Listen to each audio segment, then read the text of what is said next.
até falando da parte de julgamento, assim, propriamente dito, o que a gente vê muito hoje em dia, que cada vez mais tá ficando até insuportável, é críticas e críticas e críticas acima da arbitragem dos jogos. E Acontece. quando que leva isso?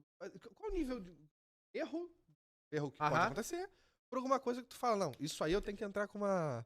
Existe uma discussão muito grande de você discutir erro de arbitragem na justiça esportiva, né? Isso a lei não permite. Você tem o erro de fato e o erro de direito. O erro de fato não permite revisão no tribunal desportivo, né? Seria o quê? O que é o erro de fato? O árbitro marcou um pênalti que não foi pênalti. O árbitro marcou uma mão que foi uma mão acidental. Enfim, um erro de arbitragem comum. Um impedimento que não foi impedimento, ou não impedimento que não foi impedimento, enfim. Então, muitas vezes o clube leva uma ação chamada impugnação de partida para a STJD julgar. Sim.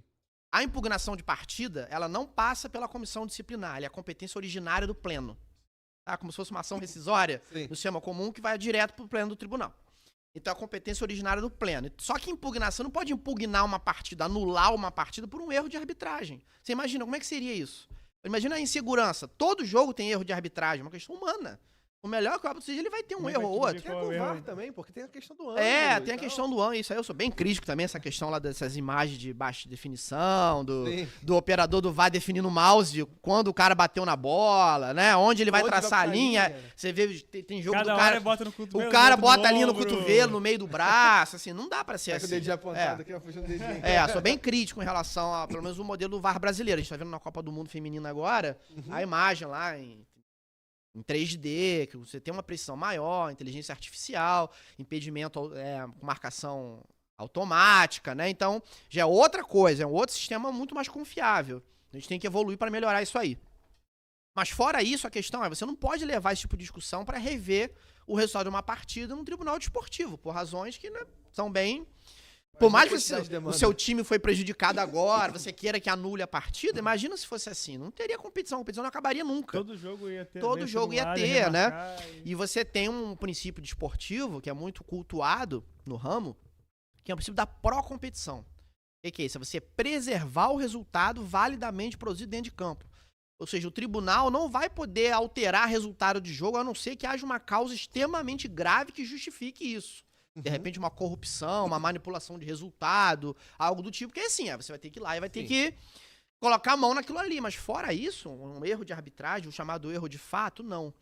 Então, muitas vezes, o que acontece é que o clube propõe, leva uma impugnação de partida para a CJD, sabe que vai perder, mas ele faz isso como um instrumento de pressão.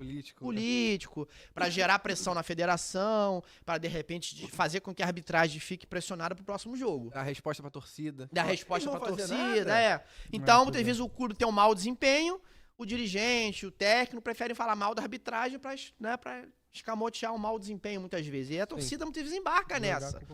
Embarca, né? Então, esquece do mau desempenho, né?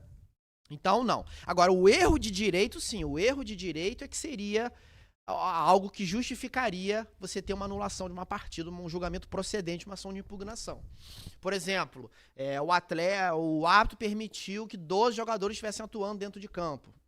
Ou seja, já é desconhecimento da regra, não é uma aplicação errada da regra, já é desconhecimento da regra, já é uma coisa muito mais grave, né? É diferente, você tava na mesma linha ou não tava, o jogador botou a mão ou não colocou. Ainda mais no futebol, onde tudo é interpretativo, né? Você tem contato. No futebol e basquete é o mais difícil, né? Você tem muita polêmica de arbitragem no futebol e no basquete. Tem contato, um pode achar que é falta, outro que não. No vôlei, não. No vôlei, a bola foi dentro ou fora da linha. A tecnologia resolve. No futebol, no basquete, nem tudo a tecnologia vai resolver. Vai ajudar alguma coisa, mas não vai resolver tudo.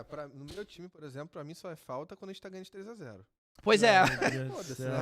Pois é. Então assim, existe a nossa legislação procura separar as duas questões, do erro de fato e do erro de direito. O problema é que o pessoal sabe disso, mas ainda assim se utiliza desses instrumentos como forma de pressão. E aí, muitas vezes as pessoas, né, quem é de fora, quem não conhece muito bem, fica sem saber. Mas por que isso? O que pode? O que ele pode? O que não pode? Então, tem essa questão. 1, 2...